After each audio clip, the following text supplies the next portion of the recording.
Hey, what's up, everybody, and welcome in. This is FST Fantasy Sports Today. My name is Matt Striker. His name is Joe Pisapia, and this is the place if you want to dominate, whether it be season-long, DFS, straight-up wagering, we have you covered.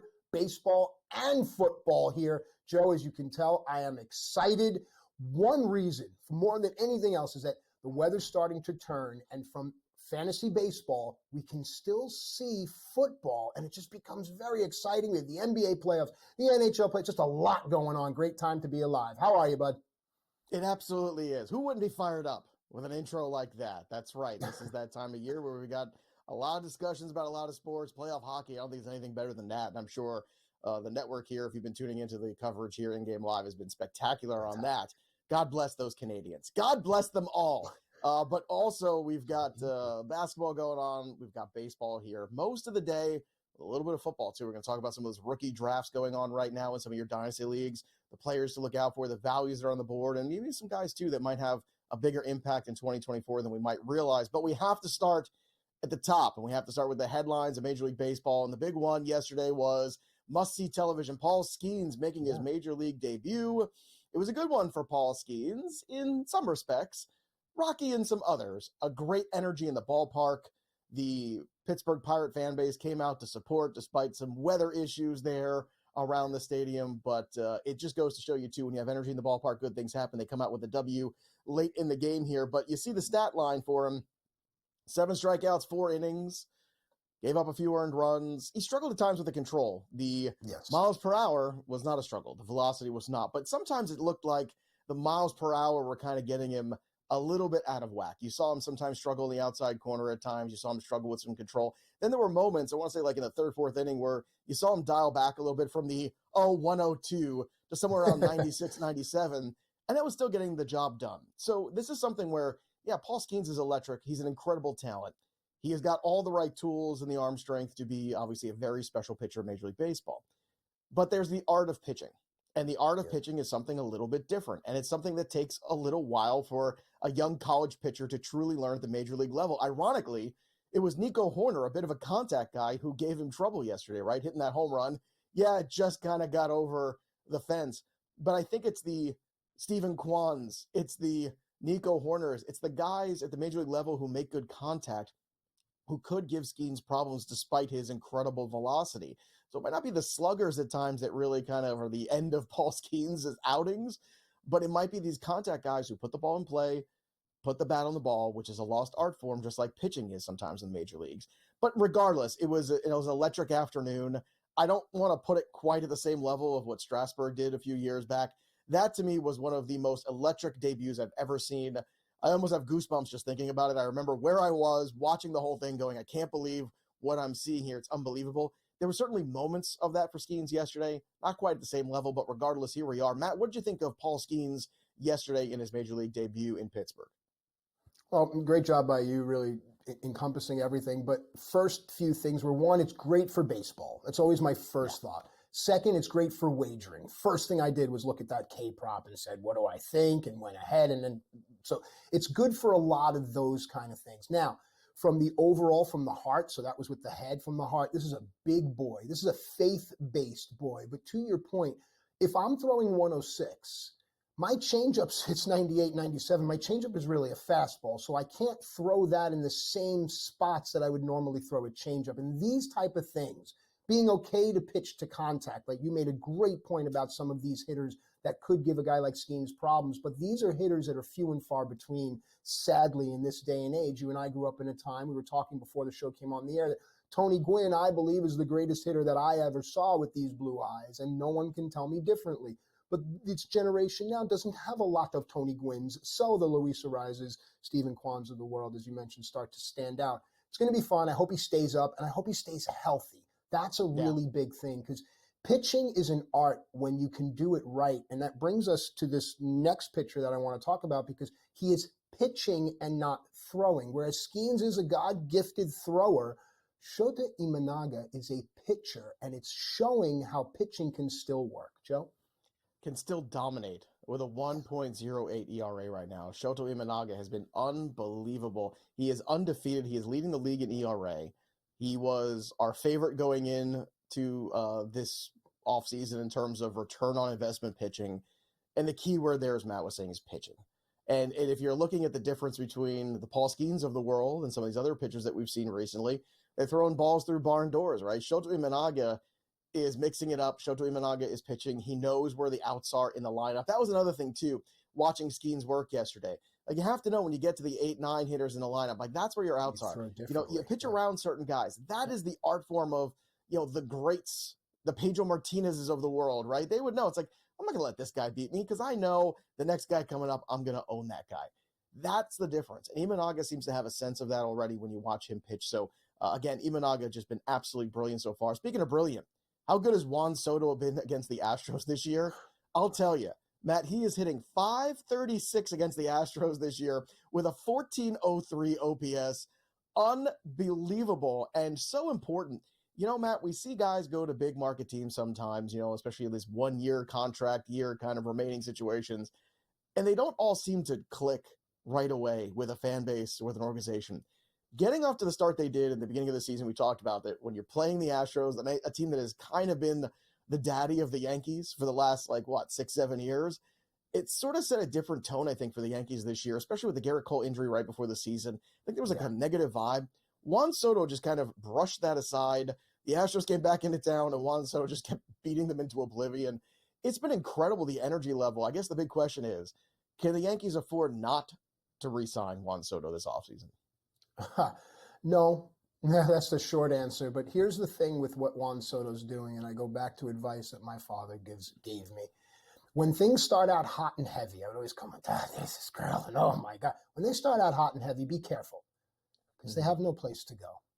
If in July the Yankee fans are booing Juan Soto, what does that say, A, about the culture in the Bronx, and B, about things like this? When you set a ceiling high, when I was with WWE, there was a guy that did this amazing move. I don't even know how he did it. And he came through the curtain and everyone pulled him aside and said, don't do that because you have to do it every single night. Otherwise, you become a disappointment. Juan Soto can't keep this up, and the Yankees need others to bask in his light, if you will, because, as you know, they got teams, look, Yelich and Belly coming back from the IL. You can't just rely on one kind of guy, is my point. No, you can't. It was good that Bellinger and Yelich did make their way back. Also, some pitching performances yesterday that were not too great. Kevin Gossman, another bad outing for him. Cole Reagan's another bad outing, too. He's been very up and down over his last 4 or 5 starts.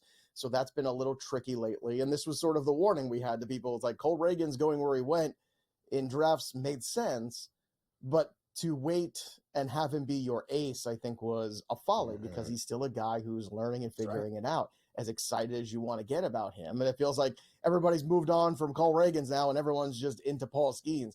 Skeens is an intriguing piece, though, coming back to him, because if you're in redraft leagues, right, what you saw yesterday might be what you're getting. 4 or 5 inning pitcher at the most, who is going to have some strikeouts.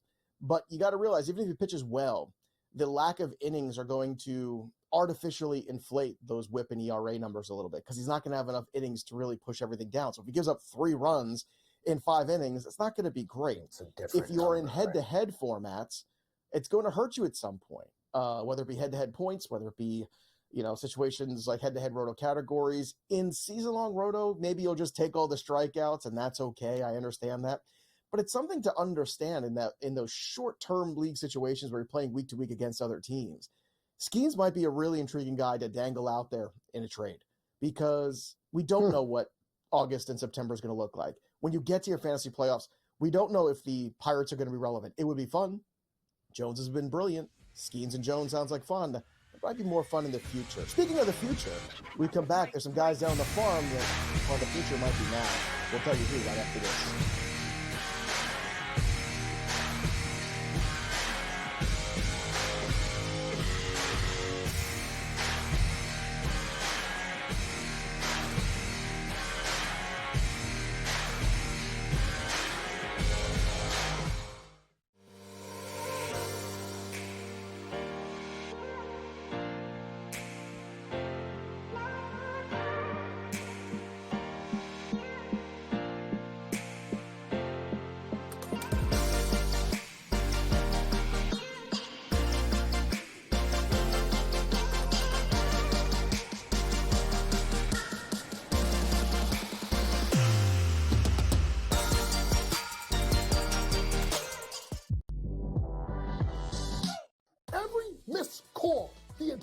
a game, whether it's a charge or a block or a deflection that was wrong or a foul that should have been called that wasn't called or vice versa.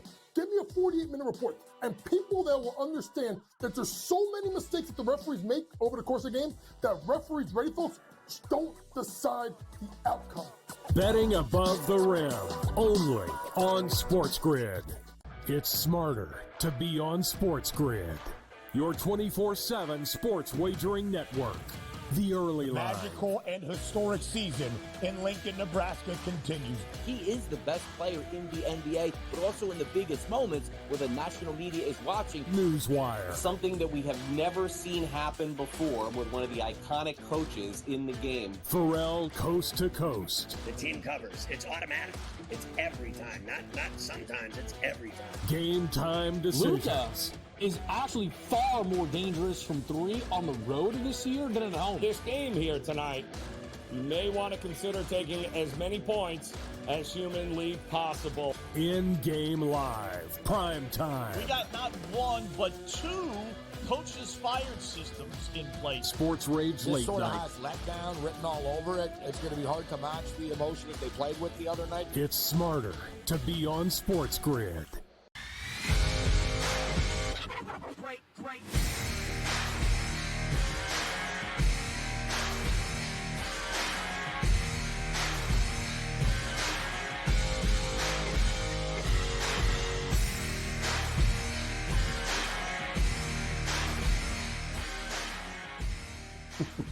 Okay, welcome in back to FST Fantasy Sports Today. My name is Matt. His name is Joe, and this is the place if you want to dominate no matter how you play.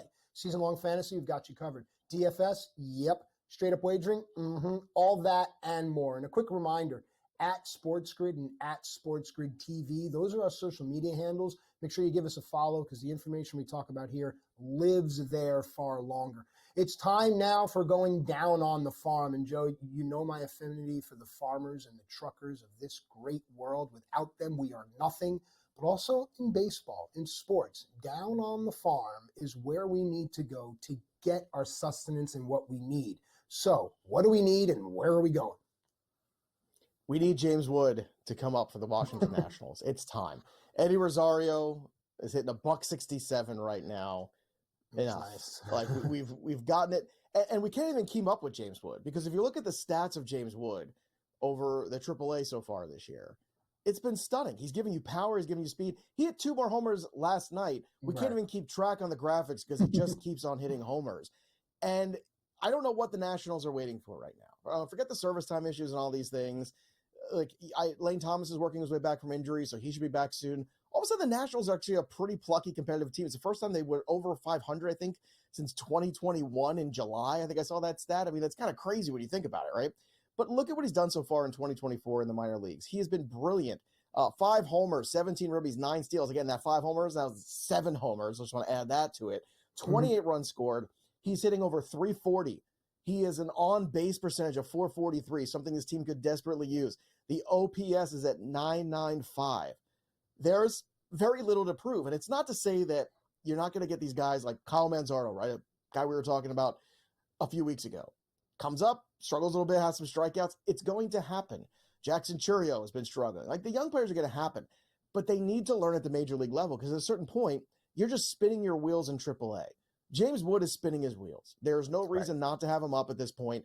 I understand giving the veteran, a good 6 weeks of the season to get going, but I think we've seen enough. And Jesse Winker is also not a bat that's not going to maintain the pace he started here at the beginning of April. So that's another thing that's going to come crashing down. So rather than wait for all that to happen, bring James Wood up now, put Rosario in a situation where he's DHing a little bit, or maybe just move on altogether because Rosario is not going to be a guy that's going to be worthy to anybody else right now, I think, in Major League Baseball. So the future's now if you're the Nats. CJ Abrams looks like a young star. Put James Wood in that lineup too. And all of a sudden you're saying, hey, look, we know Juan Soto is tearing the cover off the ball for the Yankees, but we do have something to show for that trade. It's Abrams, it's Wood, and we're going to be good for the next 5-6 years because of it. Here's the thing. So with regard to Rosario, we don't know if there's a trigger in his contract for the amount of games he has to play or make it to a certain point of his season to reach a bonus. And a lot of times teams do that. But looking at this Nats team overall, Wood, the potential of Cruz, you mentioned Abrams, Lipscomb, Garcia's a gem. Which team in the National League do the Nats replace as a competitive team? Miami drops out. I think we can't. Washington has to replace a team in the NL in the discussion of competition. Which team is it? Who's Washington now better than they were not better than last year or at this time? You know what I'm saying? Well, they're better than the Marlins. I mean, the Marlins are obviously. That's why I said them. But who else? The Marlins were a playoff team last year. Nats or Pirates? You're a playoff team. Yeah, let's go. The problem is the Pirates do have this intriguing rotation piece. Like Jared Jones is better than anybody that the Nationals have. Period. End of story. Right. Agreed. Now. I think we can all agree on that. Agreed. But offensively, Abrams, and if James Wood can be James Wood, and Lane Thomas is a much better player than he gets credit for, I don't know. I mean, Jacob Young's been at the top of that lineup, stealing bases. Yep. They're kind of a dynamic offense potentially because Wood brings speed and power. Abrams brings speed. Young brings speed. Lane Thomas brings speed. Like, it's a different sort of looking offense that they're more investability in Washington, I think, than a team like Pittsburgh. I think so too. So maybe there's our answer. Great conversation. All right, let's move on here because Yarnell is so happy with us right now. Can I just tell you how happy Sam is? He is ecstatic with us. Our technical. Move on to Tampa, because what we've done here in the last few weeks is actually, I've seen it, and a tip of the cap to Joe and our producers is we keep repeating it, because if these guys aren't up, or they aren't rostered in enough leagues, it's our duty, it's incumbent upon us to continue to talk about them. We had Paul Skeen's graphics on this show, I think, for 3 or 4 weeks. Here we are. Same thing now with a particular player in Tampa who I definitely think is worth the talk. He definitely is. Junior Caminero, again, another tremendous talent. Over the last couple of weeks, this is an offense here with Tampa I don't think that scares anybody. Hitting 240 as a collective team right now over the last 2 weeks. I think Junior Caminero, again, I of all the players we've talked about this year, whether it be the Manzardos or whether it be, the Churios or even the Jackson Holidays for that matter, I've always said from day one, Caminero's my favorite one. Because everything I've watched at Caminero, he does all those intangible things that I want a young hitter to do, where I think he's almost kind of like a man-child, right? Like, he's just put this guy in the big leagues. I don't think he is going to fail. Now, I could be wrong. But I look at Caminero and I look at the stats of Caminero again, 26 hits so far and 81 at-bats. I mean, that's just tremendous. 6 homers, hitting 320. His OPS is almost at 1,000. He's a guy, again, there's nothing left to prove. And I think by Memorial Day, we will see him. So if he's still floating around the waiver wire, add him. Aroldis Martinez is another piece, too, for the Toronto Blue Jays that I think sooner than later, the Blue Jays have to give themselves a little influx of power and influx of offense a little bit. Now, Martinez could struggle a little bit. But that's the thing. Like, I look at Martinez and I look at Caminero. And Martinez, to me, does have more potential downside. Caminero has far less. But 11 homers over the last 15 games here for the Blue Jays. They've scored just 48 runs. That's towards the bottom third of the league right now. They're not scoring a ton of runs. And then sometimes, in your fantasy leagues, you want to look a little deeper into the season, too. So if you have multiple Yankee starters, there's a guy at AAA you should pay attention to, and it's Will Warren. The ERA is a little high right now, but if you look at the strikeout rate, it's very high. It's above 9K per 9. Will Warren's been pretty good here for the Yankees in AAA, and there's an opportunity there potentially at some point if you have an injury to a Rodon or a Stroman or some of these guys that aren't the rest, or potentially at some point Garrett Cole does not return for whatever reason. Will Warren could be a stopgap guy. So just kind of put him on the watch list, because that's another player, too, that I think could be interesting as time goes on. When we come back, we're going to continue this baseball ride here with a little bit of ride or die. Do we want to hold or drop these guys that have been, about as bad as it could possibly get? But they came with draft capital. We'll have to talk about it when we return on FS2.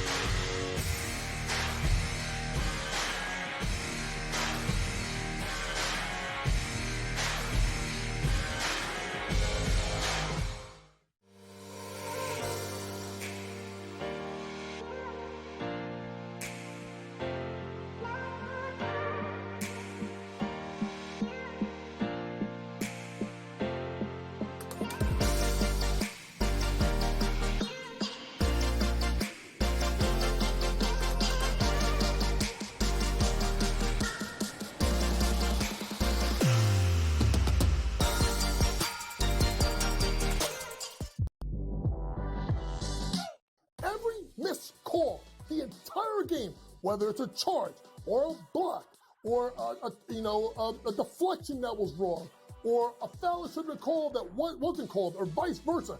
Give me a 48-minute report. And people that will understand that there's so many mistakes that the referees make over the course of the game that referees, ready folks, don't decide the outcome. Betting above the rim, only on SportsGrid. It's smarter to be on SportsGrid. Your 24/7 sports wagering network. The early line. Magical and historic season in Lincoln, Nebraska continues. He is the best player in the NBA, but also in the biggest moments where the national media is watching. Newswire. Something that we have never seen happen before with one of the iconic coaches in the game. Pharrell, coast to coast. The team covers. It's automatic. It's every time. Not sometimes. It's every time. Game time decisions. Is actually far more dangerous from three on the road this year than at home. This game here tonight, you may want to consider taking as many points as humanly possible. In-game live, prime time. We got not one, but two coaches fired systems in place. Sports Rage Late sort Night. of has letdown written all over it. It's going to be hard to match the emotion that they played with the other night. It's smarter to be on SportsGrid. Great.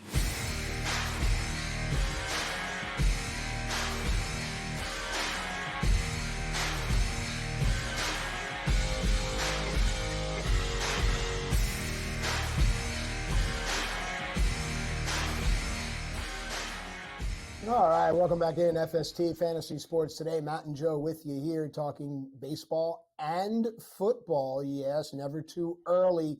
Remember, if you're smart, you're here. It's smarter to be on SportsGrid. It's not just a tagline. It makes total sense.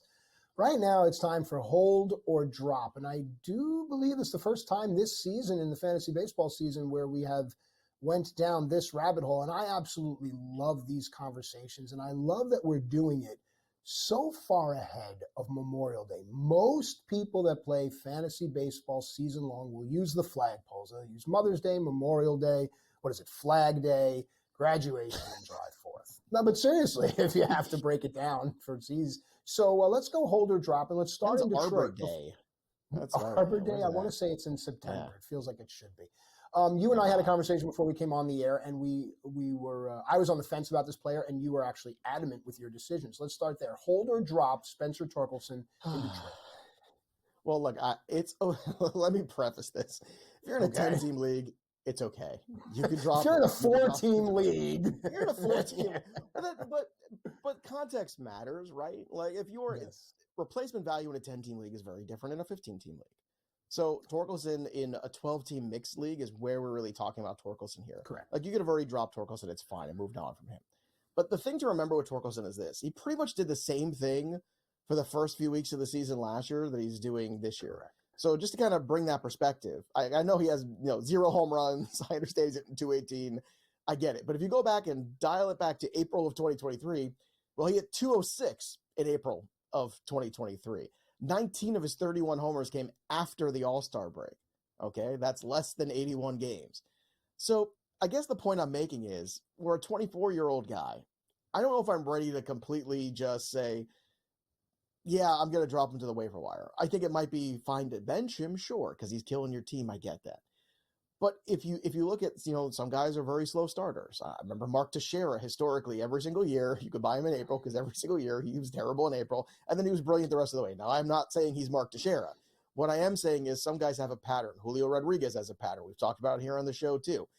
Torkelson, still very young, a guy that I don't see the Tigers going, well, we're going to send him back down, because that's not going to really do much here for Torkelson at this point in his career.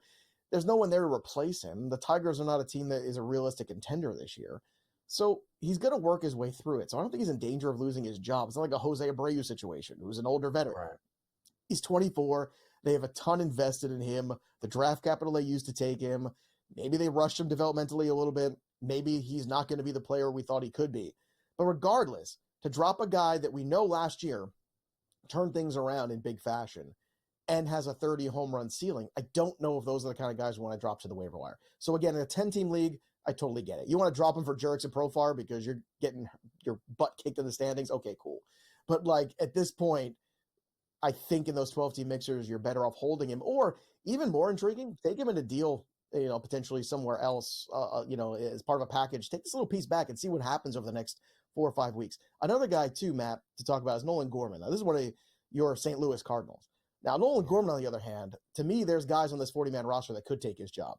To me, there's guys where I look at a guy who's hitting under 200, who is an all-or-nothing hitter. I was never a big Nolan Gorman guy. You know this. We've talked about it a million times.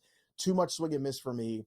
Nolan Gorman is a guy that I feel comfortable dropping and moving on from, because I think at some point the Cardinals might just do the same thing. What's your take on Gorman right now? Do you hold or drop?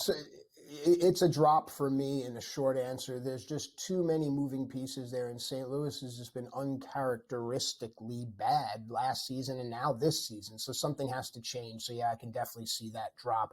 And then for the final portion of this segment, here comes a player that you made a great point. Could his name, just the name on the back of his jersey, carry any value at all? For me, the bloom has been off the rose for quite some time. But talk to me of the guy that was supposed to be the top of Toronto's lineup. Yeah, George Springer, the OPS has fallen off the chart here. And look, again, this is why I keep saying, or Elvis Martinez could be that injection into this lineup that could help a little bit. But Springer, I still think, is one of these guys that actually might have more trade value than you realize. People recognize the name, and he's got a track record. Like Nolan Gorman's track record really isn't existent. Spencer Torkelson's is small, but impressive. Springer has a very big track record, so he could be an intriguing buy low to somebody. On the flip side, I think I'd rather just sell off the name brand. I think dropping him might be doing yourself a disservice. I do think potentially if you have him, you might be able to package him in a deal with somebody else and bring back a piece that you feel better about rest of season. But I'm with you. I think the best days of George Springer might be behind him. The best days of the last few weeks have been here for some players, and the worst. We're going to talk about who they are, and we return right here on SportsGrid.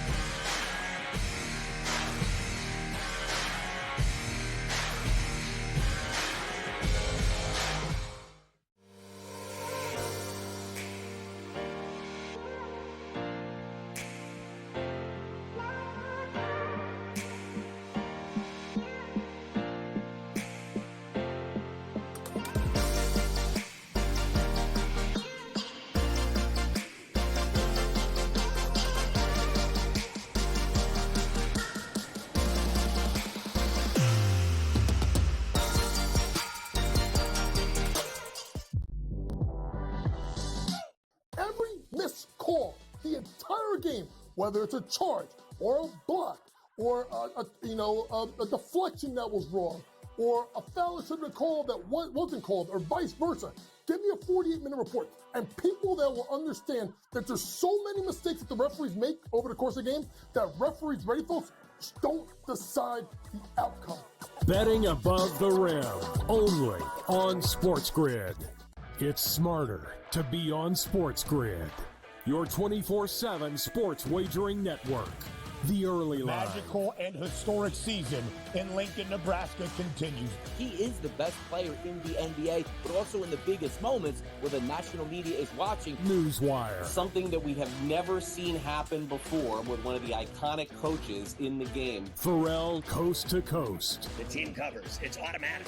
It's every time. Not sometimes. It's every time. Game time decisions. Luka is actually far more dangerous from three on the road this year than at home. This game here tonight, you may want to consider taking as many points as humanly possible. In-game live, prime time. We got not one, but two coaches fired systems in place. Sports Rage This late sort of night. has letdown written all over it. It's going to be hard to match the emotion that they played with the other night. It's smarter to be on SportsGrid.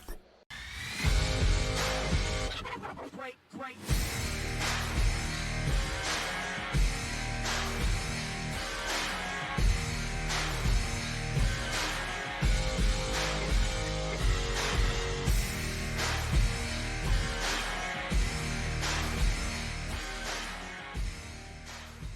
All right, welcome back into FST Fantasy Sports today. Matt and Joe with you here.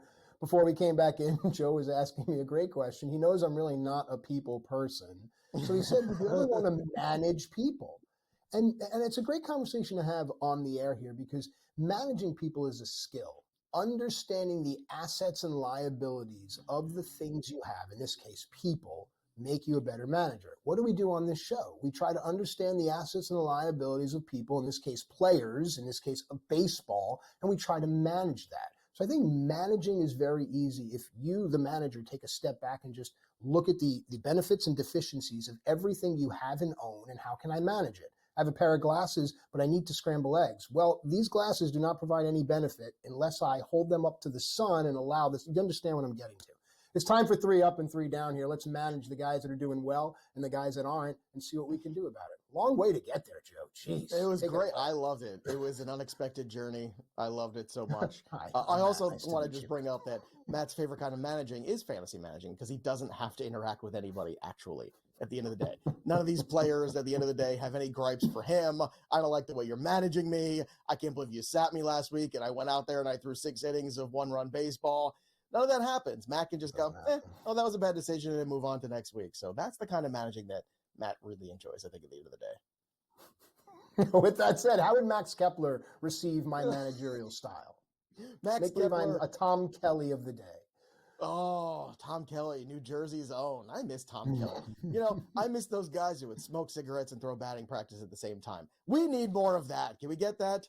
It's the old man yelling at the clouds here already, and it's early in the morning. It's only 9:30 East Coast time. All right, let's talk about Max Kepler. Maybe you didn't realize the last 2 weeks have been very good for this Twins outfielder. Max Kepler, I think a guy that we're all familiar with, but look how good he's been recently. In the last 15 days, 3 homers, 9 RBI, 9 runs scored, hitting over 400 with a 1,200 OPS. He is red hot right now.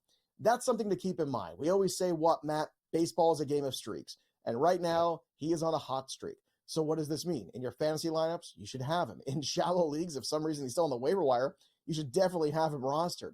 Like if you want to drop Spencer Torkelson or George Springer for the hot Max Kepler, you do that, that's fine. Yeah. But also from a wagering perspective, it's important to know too. And this Twins lineup is going to improve when Royce Lewis returns considerably. So the Twins kind of have been a middling offense so far this season, but I do think when Royce Lewis specifically comes back, maybe you get a healthy Byron Buxton. I'm not sure if that's a thing. You're fine. I don't know if it is a thing, but I keep coming back to Lewis because Lewis, I think, is a very special offensive player who's going to make the entire lineup top to bottom much better. So the Max Keplers of the world will benefit. Some of these other pieces will benefit from that return, which seems to be getting closer and closer by the day. So that's a good thing. And again, as long as Max Kepler is hot, look for those total bases. Props, look for some of the hit props, look for what's going on here, because when a guy's hitting 400, he's having a good month, you ride that wave all the way through that month. I agree 1,000%. And what I really like about it too is that there's a lot of small market teams that are going to produce players that are going to have better numbers than some of the big market teams. You look at a team like Oakland right now, guys like Abraham Toro and Shea Langeliers are your viable wagering options for that team, but nobody knows that. This next player, everyone knows, and he's doing well. The numbers at the book reflect it. Don't think that the betting houses don't see when a guy like Aaron Judge is going on a tear over the last 2 weeks, Joe.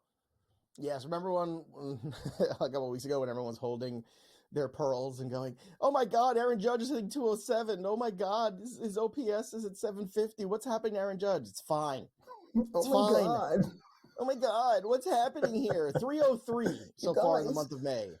1136 OPS. You look at the last 2 weeks of Aaron Judge. They've been terrific. 5 homers heading into Friday's action, 12 RBI, 10 runs, hitting 340 with 1191 OPS. So Aaron Judge is fine. You missed your window to buy low on Aaron Judge.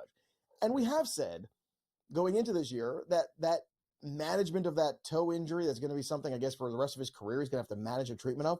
At some point in the season, there probably will be some repercussions from that. We don't know what it's going to look like. It's just kind of the nature of the beast. But this is a beast. And let's not forget, when you have a slow start with Aaron Judge, that's the time to buy low on these guys. And when Judge and Soto are hot together, that's the reason why the Yankees are at the top where they are right now. I mean, the Yankees are a team that lost Garrett Cole, and I was a little concerned, to be honest with you, what that was going to look like. And really, they haven't missed much of a beat at all. And Aaron Judge getting hot right now, it's another guy too. In that small ballpark, you're looking for those home run props. You're looking for those opportunities there to make money on Aaron Judge, because Aaron Judge is going to make money for you. So the whining and crying, even a little bit of the boo birds, dare I say, at Yankee Stadium, completely ridiculous. I mean, what are we doing here? He's Aaron Judge. If this happened in June, nobody would care. But because his slow start happened in April, everybody wants to overreact. Always tell yourself that. Now, if a guy goes into Memorial Day and it's still not good, Nolan Gorman, that's when you can start making some hard decisions. Right? I'm okay. Got some allergies over there? Little Nolan Gorman. Got a little Nolan Gorman there on the epiglottis. Pollen count high in Metuchen. Yeah, pollen count's very high. Yeah. You mentioned,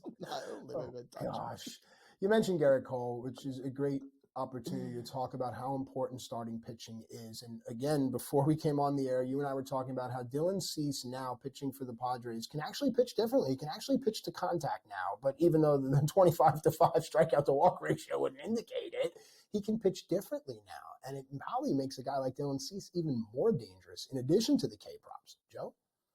I wish I had more shares of Dylan Cease. I like Dylan Cease, but he was a White Sox. The minute he got traded to San Diego, unfortunately, the drafts where I had a shot at him, I did not get him. But I think you make a great point there, which is you can pitch with a lot more confidence with a team that's going to score runs and actually catch the baseball. And that's two things right now. It's a night and day.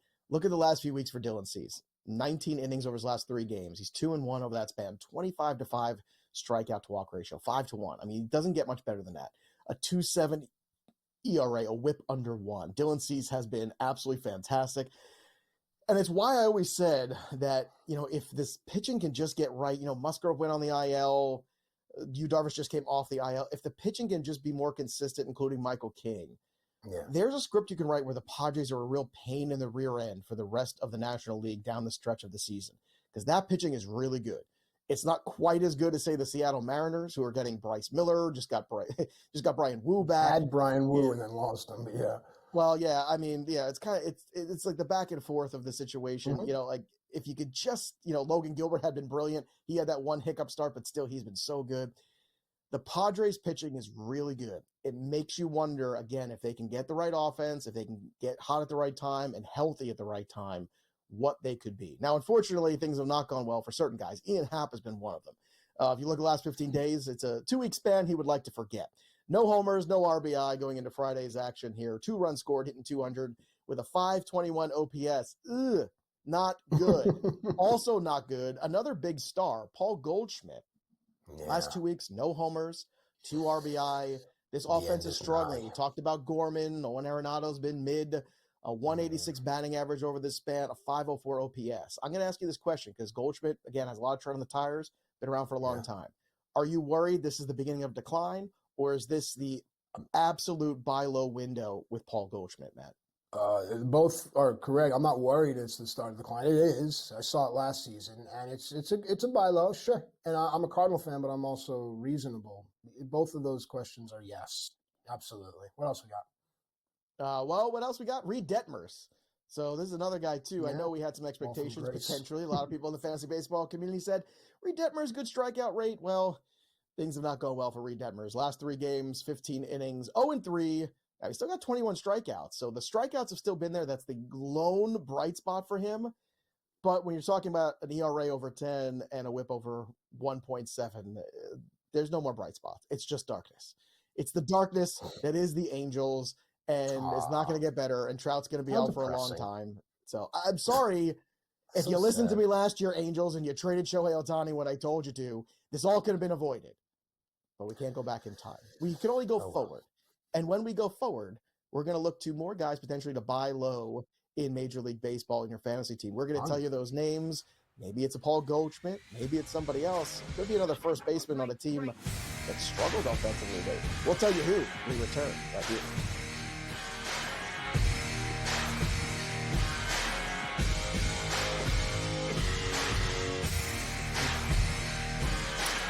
I think another part of that job now is also like starting to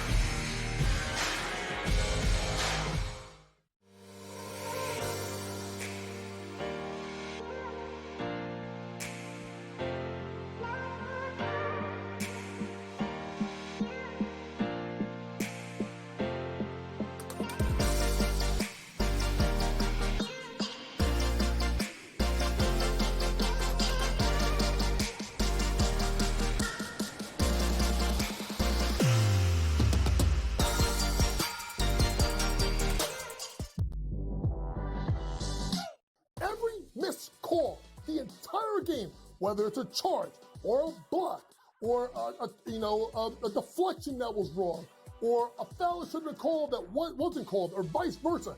Give me a 48-minute report. And people that will understand that there's so many mistakes that the referees make over the course of the game that referees, ready folks, don't decide the outcome. Betting above the rim, only on SportsGrid. It's smarter to be on SportsGrid, your 24/7 sports wagering network. The early line. Magical and historic season in Lincoln, Nebraska continues. He is the best player in the NBA, but also in the biggest moments where the national media is watching. Newswire. Something that we have never seen happen before with one of the iconic coaches in the game. Pharrell, coast to coast. The team covers. It's automatic. It's every time. Not sometimes. It's every time. Game time decisions. Luka is actually far more dangerous from three on the road this year than at home. This game here tonight, you may want to consider taking as many points as humanly possible. In-game live, prime time. We got not one, but two coaches fired systems in place. Sports Rage This Late sort of Night. has letdown written all over it. It's going to be hard to match the emotion that they played with the other night. It's smarter to be on SportsGrid. Great.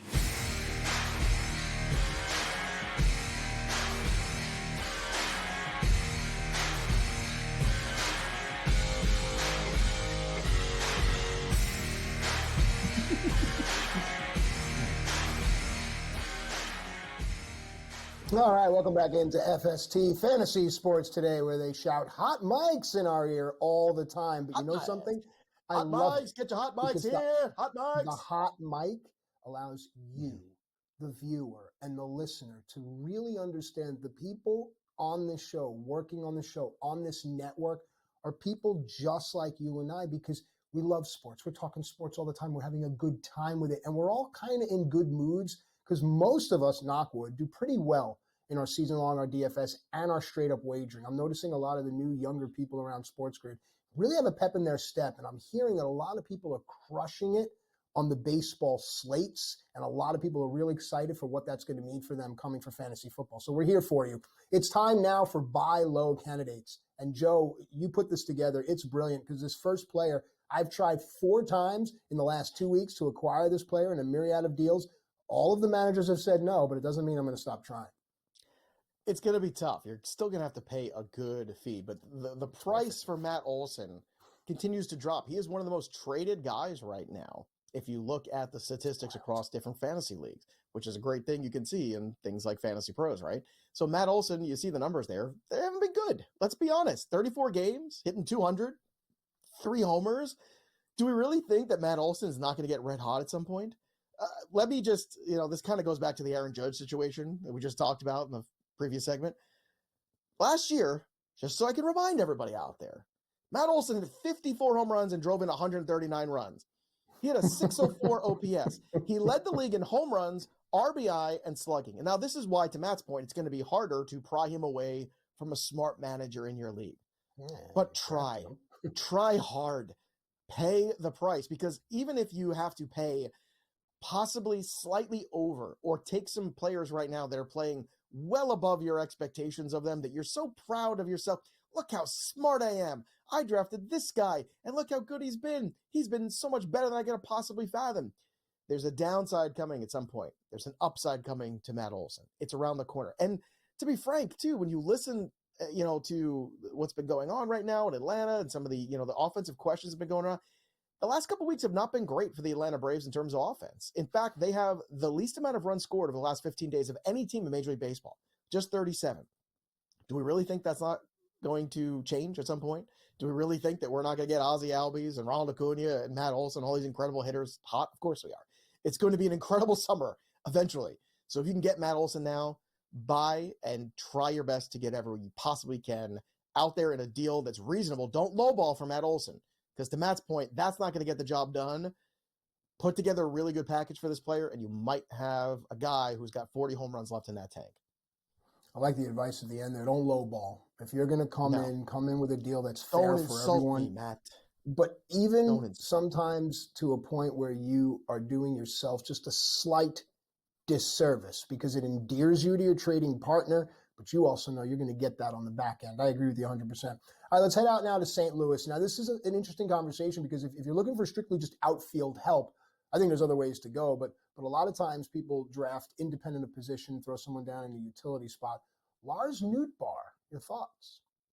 Yeah, I think this is an intriguing player where, if you look at what's starting to pick up recently, I know on the year the numbers are not good. I get it. You look at him; he's hitting under 200 for the year. Well, he was hurt. He does have 3 homers and 2 steals, so this is a player that does have power and speed, right? So what are we looking for? We're looking for a bit of a turnaround. Here's a fun fact: over the last 7 days, 318 batting average, 400 OBP, 636 slugging, 1036 OPS. That rings like a player who is, again, after an injured opening to the season, which I think we can equate to some of the poor play that we saw from Lars Newar. Lars Newar, I think, wasn't he the bassist for Scorpions in the 80s? I'm pretty sure. Yes. But Lars Newar, a player that is starting to get hot, and even the people who have him rostered might not realize it. So when you're making a trade and you get a throw-in piece back, you need an extra outfielder, Lars Newar might be that guy that could be a really good return. He's got power, he's got speed, he can hit for a bit of average.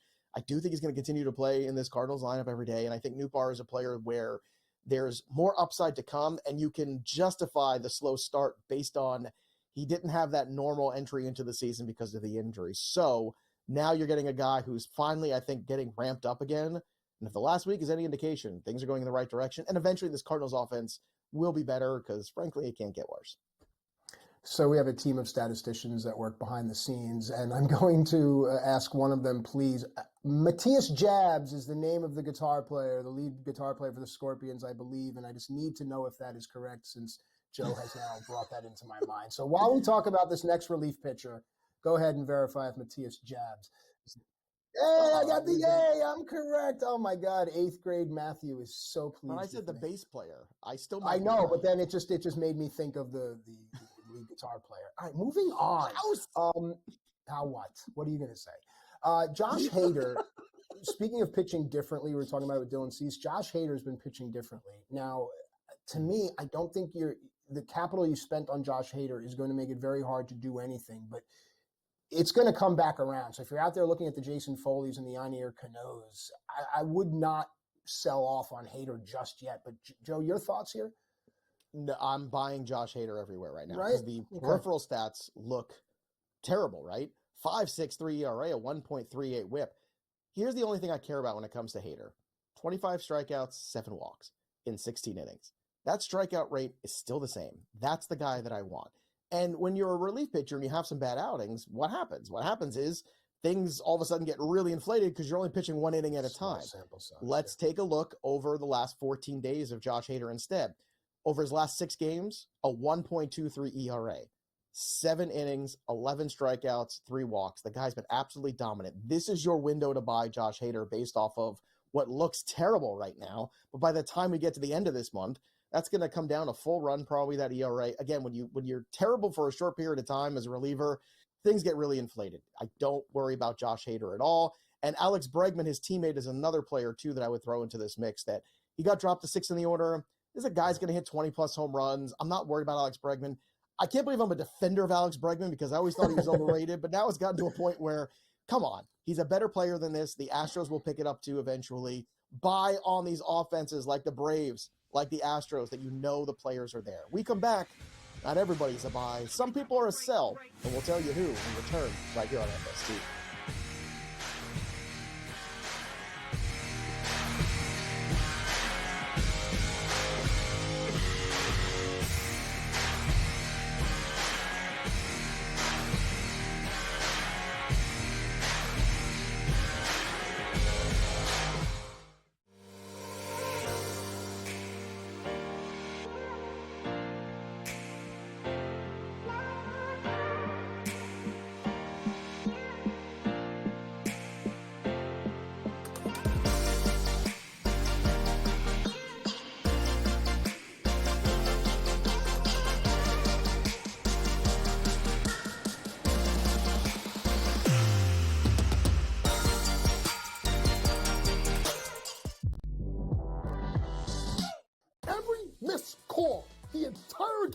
whether it's a charge or a block or a deflection that was wrong or a foul that should have been called that wasn't called or vice versa. Give me a 48-minute report. And people that will understand that there's so many mistakes that the referees make over the course of the game that referees, ready folks, don't decide the outcome. Betting above the rim, only on SportsGrid. It's smarter to be on SportsGrid. Your 24/7 sports wagering network. The early line. Magical and historic season in Lincoln, Nebraska continues. He is the best player in the NBA, but also in the biggest moments where the national media is watching. Newswire. Something that we have never seen happen before with one of the iconic coaches in the game. Pharrell, coast to coast. The team covers. It's automatic. It's every time. Not sometimes. It's every time. Game time decisions. Luka is actually far more dangerous from three on the road this year than at home. This game here tonight, you may want to consider taking as many points as humanly possible. In-game live, prime time. We got not one, but two coaches fired systems in place. Sports Rage This late sort of night. has letdown written all over it. It's going to be hard to match the emotion that they played with the other night. It's smarter to be on SportsGrid. Great.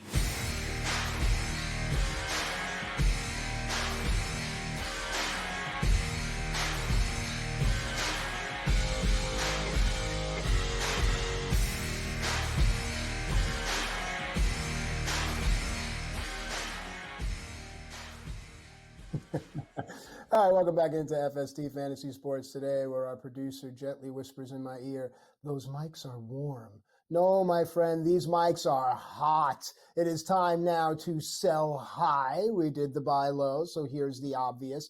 And I really like this too because it allows fantasy managers to be bold, to feel brave, to come to another fantasy manager and say, hey, look, I need something, and I'm bold and brave enough to offer you this guy because Joe told you to sell high. Let's go, Joe. What do we got? Well, let's start with Luis Urias, who is now the new piece for the San Diego Padres. So what happens when a guy gets traded is all of a sudden when a guy goes from a bad team to a good team, people's opinions improve typically on that player. Oh, it's going to be so much better. He's a Padre. Now, look, it's going to be better because he's in the $1.99, and that's not the Luis Urias we know. The line of protection for the Marlins, let's just say it was lacking. I think that's a very politically correct way of saying it. But Luis Urias is still the same guy. He is still a high batting average guy, high contact guy. He is going to hit towards the top of the order for the Padres, just like he did the Marlins. So if anything, maybe that run potential goes up a little bit. Yep. But it's not like all of a sudden it's going to turn him into a power hitter. It's not like all of a sudden things are going to drastically change. So this is an opportunity to maybe sell Urias for more than he's worth. And I think you should take advantage of that window because I'm sure things will start to improve for him a little bit. And then at a certain point, again, that ceiling, we already know what it is. He's not a power guy. He's not going to give you RBI. He is not going to give you tons of steals. He's basically a two-category player who hasn't given you batting average yet this year, which is a little astounding but understandable considering what the heck was going on there with the Marlins. However, that should start to pull up a little bit. When it does, by the end of the month, when the runs scored start to look better, you should start thinking about maybe moving Luis Urias for something else, or maybe a more complete player in fantasy. I think that would be a wise thing to do. Looking at Urias overall, Joe's right. Look at the runs scored for whomever's hitting behind him. You look at an RBI increase. From a wagering perspective, I'd look at first 5 run totals for this Padres team. Like, that's the way to take advantage of a player like this. But from a season-long fantasy perspective, which is where the sell high segment focuses, Joe is spot on, as he always is. All right, let's move on to a pitcher now. You were trying to get me on board. I haven't been on board, and now here we are with sell high. So let's sing a song. What do we got? Well, it's just again, when you look at some of the pitchers that have low ERAs and higher expected ERAs, we've talked about him on the show quite a bit. I seem to remember a long conversation about Jose Barrios on this program a few weeks ago. That sort of came around. Tyler Anderson was the guy we talked about last week. How's that worked out, right? Yeah. So, again, this is one of those things you circle and you say eventually the bill comes due, so to speak. So Brady Singer has been really good. A 2.37 ERA, a 1.01 WHIP. I still like Brady Singer as a decent fantasy pitcher, but those numbers are really good right now. Good enough that with the expected ERA of 4.03 and the fact that he threw to a 5 ERA last year, I'd be kicking the tires. I wanted Brady Singer. You're right. I had Brady Singer. It was great. Now it's time to see what else is out there. Maybe get on there, start swiping around to see what other pitchers might be available in your league, and maybe land on somebody else there for him. I think that's that finger move for those that are listening and not watching. Joe's deftness of swipe ability. We're swiping in the opposite directions, which I think is good, especially considering how it looks on television. So now, speaking of sell high, we can't not go to Colorado. And you look at a guy behind the plate like Diaz is hitting 311. I mean, there are some bright spots, but you mentioned it. It's hard pressed to remember a time where you're not excited about offense in Colorado. What's going on? What in the world is happening? Talk about winds of change. See what I did there? Scorpions. Yeah. See that? Good there job. You go. But yeah, Ezekiel Tovar, another player that I was very in on this season, and he's been pretty good. 3 steals, 3 homers. He's been a decent middle infield guy, which is what I told you he could be. Hitting 269, the batting average up from last year. That's what you want. Nolan Jones is not working his way back. That's a good thing. But to the comment that Matt made, it's a conversation we were having. This offense just looks terrible.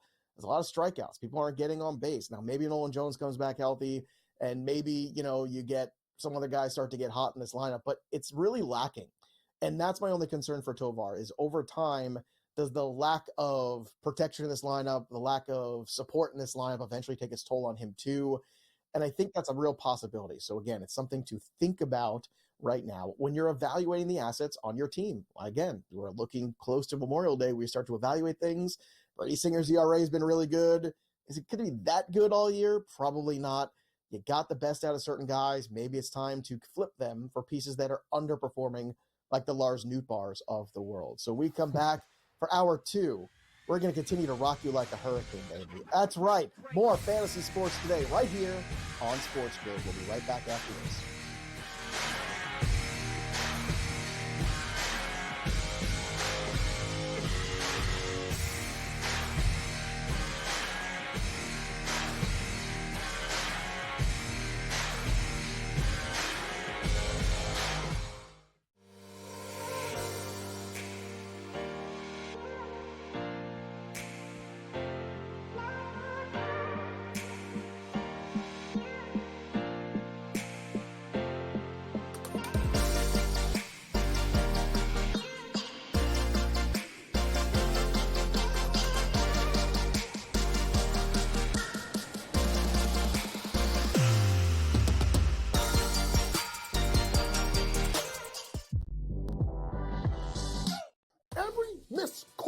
The entire game, whether it's a charge or a block or a deflection that was wrong or a foul that should have been called that wasn't called or vice versa. Give me a 48-minute report. And people that will understand that there's so many mistakes that the referees make over the course of the game that referees, ready folks, don't decide the outcome. Betting above the rim, only on SportsGrid. It's smarter to be on SportsGrid. Your 24/7 sports wagering network.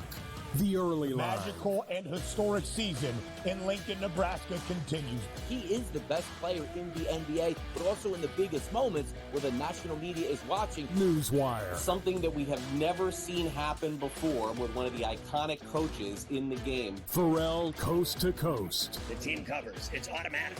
It's every time. Not sometimes. It's every time. Game time decisions. Luka is actually far more dangerous from 3 on the road this year than at home. This game here tonight, you may want to consider taking as many points as humanly possible. In-game live, prime time. We got not 1, but 2 coaches fired systems in place. Sports Rage this late sort night. of has letdown written all over it. It's going to be hard to match the emotion that they played with the other night.